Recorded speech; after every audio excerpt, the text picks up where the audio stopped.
Hi Ricardo and everybody else who's watching this video.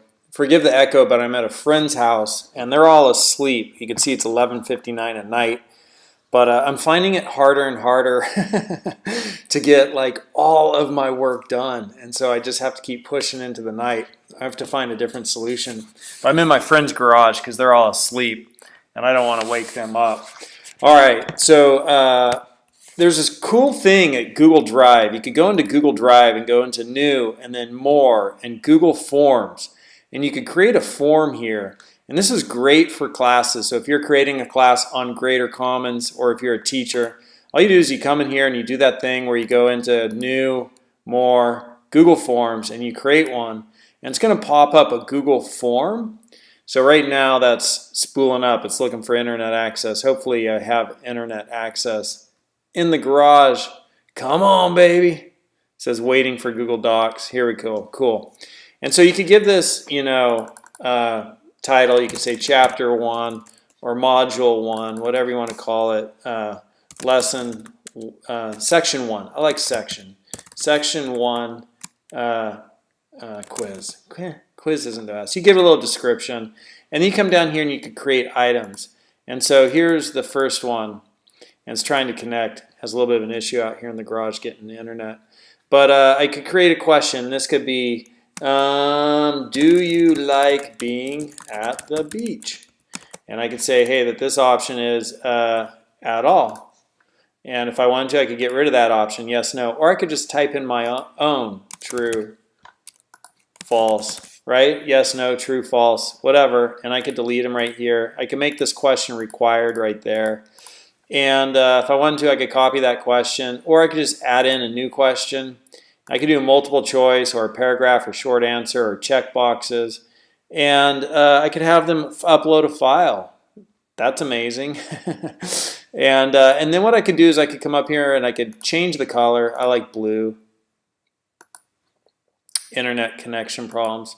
I could also go up here and go to settings, and I could say, you know what, this is a quiz. Make this a quiz. And so that's going to turn on, and when we get some internet connectivity, we'll see a few other options. I think that fires up some of those, trying to connect. I'm going to slip into the laundry room and see if that gives me a little, oh, there we go, sweet. So it asked me, release grade immediately after each submission, and respondent can see missed questions, correct answers, point values, that's all good. And show link to submit another response, fine. And I could have a confirmation message here. Hey, thank you so much for taking this. You're doing the great thing. You're learning things, whatever. Add that kind of a message in. And I could allow them to edit after submit and see summary charts and responses, which gives kind of like an aggregate of all the responses. So I save that and makes it a quiz. And then I could add answer quizzes or answer keys in here. So click answer key, and I could say this is worth 1 point right up here, and then I could add answer feedback.